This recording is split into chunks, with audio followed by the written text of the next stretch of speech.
Então, hoje é o quarto dia do Semear, aqui o nosso encontro de alunos.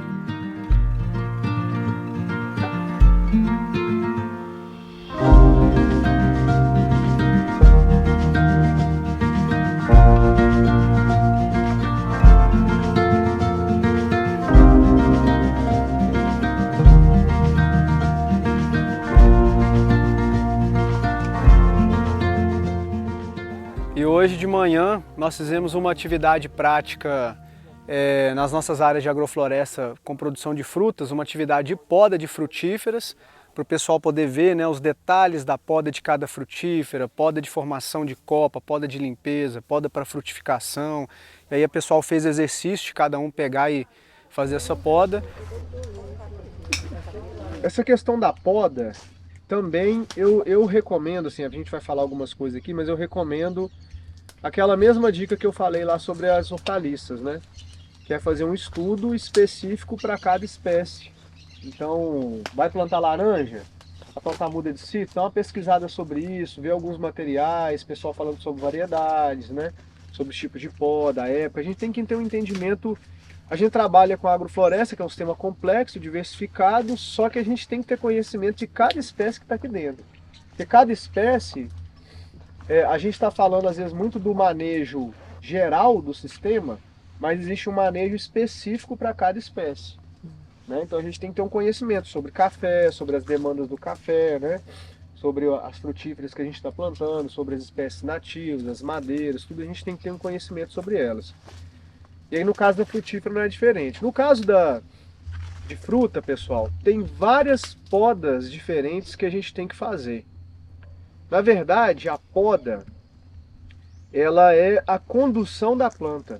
Então a gente tem que entender dessa forma, né? A gente precisa um pouco desmistificar a ideia de poda, porque eu vejo que muita gente faz poda baseado em calendário, em receitas, né? Então você acha lá a receitinha de poda dos citros, aí tá o mês com sem R, não sei o quê, quer dizer, mas você não sabe nem por que você está podando.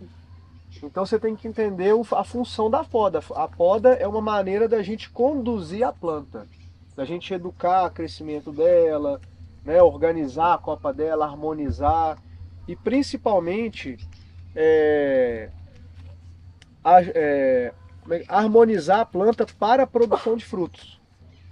Então a gente precisa conhecer a espécie, a gente precisa saber o que a época do ano influencia na planta e a gente precisa ter um conhecimento do ciclo reprodutivo da planta, né? Porque o ciclo reprodutivo ele vai estar relacionado ao fluxo de seiva dentro da planta, a distribuição dessa seiva nos ramos, aos hormônios, né, que estão acontecendo nela, então os sinais, hormônios de hora que ela está soltando brotação nova, o que está acontecendo na fisiologia da planta.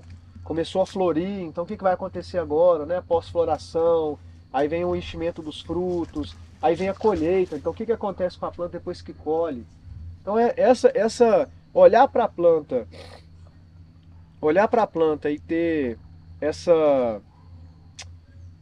como é que perceber ela como um ser vivo em vez de uma máquina produtiva, né? Perceber ela como ser vivo, e assim conseguir meio que conseguir olhar para a planta e ver a fisiologia interna dela funcionando. É um ser vivo mesmo, né? Então a poda ela está diretamente relacionada com isso. Quando você começa a entender isso, aí você vai fazer uma poda mais consciente, entendeu? Então, por exemplo, no caso de laranja, quando a gente planta o pezinho de laranja, né, até que ela chegue no ponto de produção, a gente faz uma poda de condução, que é uma poda de formação da copa. O que é essa poda de formação da copa? Qual que é o objetivo dela? Se a gente plantar e não podar, a planta vai crescer e ela vai formar a copa conforme ela for se adaptando ali no espaço, buscando luz, né? Tentando crescer ali para cima e tudo mais. Só que a planta em si, ela não está preocupada em te dar o máximo de frutos. Concorda? E o que você quer da planta? O máximo de frutos. Então, a planta está preocupada em sobreviver, ganhar espaço, né? Produzir e tudo mais, mas ela quer sobreviver. Então essa poda de condução serve justamente para você ir harmonizando a copa da planta para que ela possa fazer mais fotossíntese e, consequentemente, produzir mais frutos. Entenderam? Então, por exemplo, quando a gente planta uma mudinha de fruta, normalmente ela tende a crescer um broto principal, né? Crescer um broto principal e esse broto principal vai tentar levar a... Qual que é a função daquele broto principal? Normalmente que a gente chama de... Como é que é o nome? Axial. É axial, exatamente. Broto apical ali, axial. Aquele broto, ele tá como se fosse essa aqui, ó. A graviola aqui, tá vendo? Tá vendo que ela tem um brotinho lá em cima, passando a laranja? Esse broto, ele tá, como ele tá na, no ápice da planta, ele recebe toda a concentração de hormônio de crescimento. Então, essa brotação que ela recebe uma explosão de hormônio de crescimento, a função é levar a copa da planta para o mais alto possível. Certo? Então a função é subir a copa da planta, é buscar luz, achar espaço para ela poder desenvolver. Quando a planta acha espaço, aí ela começa a desenvolver as brotações laterais, né? E normalmente são nas brotações laterais que ela produz. Aí para onde é direcionado um outro hormônio, que é o hormônio de reprodução. Certo? Então a planta ela vai distribuindo o hormônio nos galhos de acordo com a estratégia dela de crescimento. E agora nós viemos aqui para a área de horta, essa área que a gente está implantando com o pessoal durante o encontro, e a gente está finalizando com o plantio. Então nós montamos, ontem nós fizemos o planejamento do que ia ser plantado, planejamento de cada canteiro, dos consórcios, dos espaçamentos, e agora a gente está colocando em prática aqui mesmo para finalizar com chave de ouro aí o semear.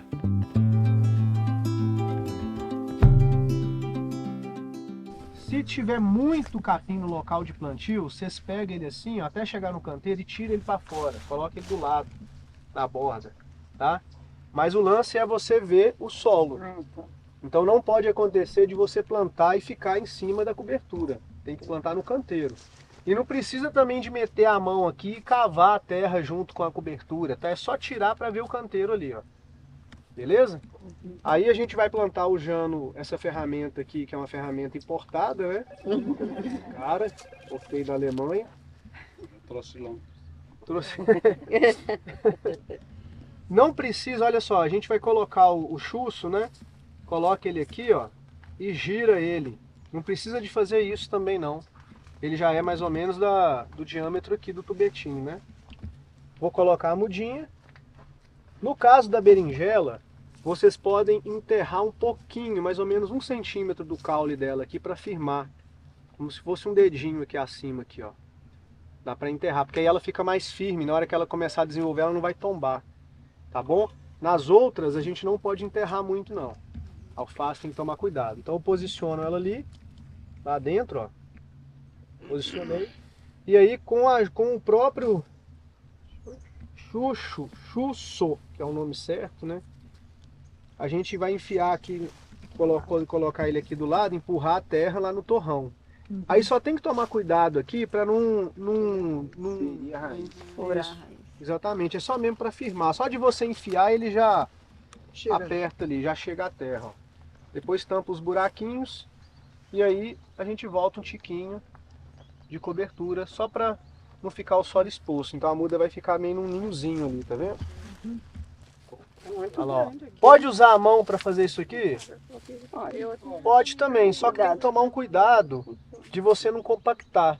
Por que a gente usa o chuço aqui para fazer o buraquinho? Porque a gente consegue apontar ele e essa pontinha fina não vai compactar o fundo do buraquinho. Se você enfia o dedo compacta. E aí parece bobeira, mas imagina, olha a sensibilidade da raiz de uma hortaliça dessa. Se você compactar o fundo, já de imediato ela não consegue descer. E aí ela vai crescer para a lateral e não vai explorar a área de solo que você preparou aqui. Então são detalhes que são detalhes mínimos, mas que fazem toda a diferença para o pegamento, para o desenvolvimento das mudas aqui.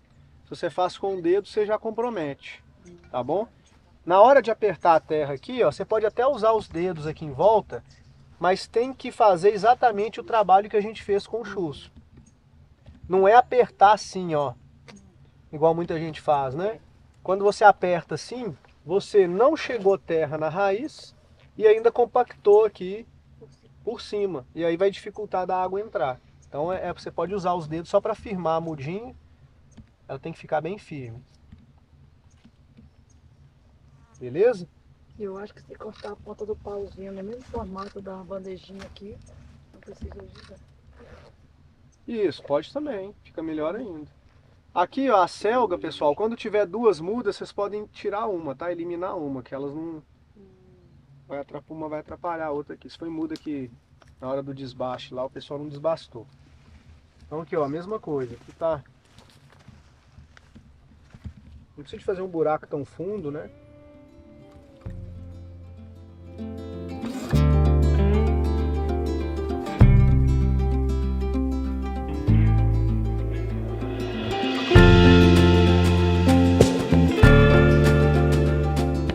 Finalizando agora o último dia do Semear aqui, o nosso encontro de alunos, e foi uma vivência assim realmente espetacular, porque essa vivência ela tem esse objetivo dos alunos poderem ter o contato com a prática, né, poder ter essa vivência em campo, sentir, ver, né, a agrofloresta, mas o mais importante desse encontro é essa troca de experiências, né, esse compartilhamento de informações, compartilhamento de ideias, esse aumento das relações entre os alunos, a criação de laços, né? E isso é muito legal, todo mundo sai assim com a energia lá em cima do evento. E eu falo que a gente aqui é os que mais aprende. Então a gente abre esse espaço para conversa, para debate, para troca de ideia. Cada aluno, né? Cada aluno, cada aluna nosso vem de uma região diferente do Brasil, às vezes até de fora do país. Então cada um vem com uma história, vem com uma memória, vem com um aprendizado, e aqui dentro a gente tem a oportunidade de aprender com todo mundo.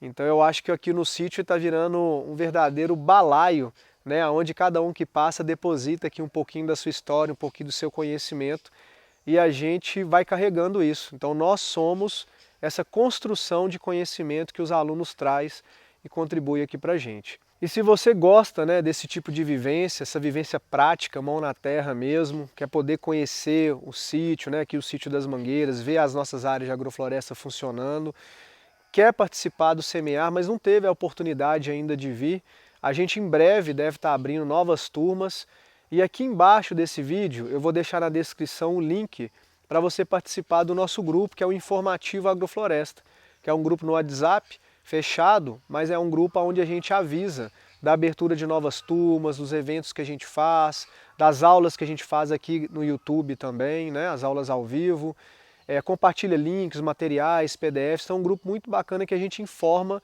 tudo que está acontecendo aí no universo da agrofloresta, tá certo? A gente se vê por aí.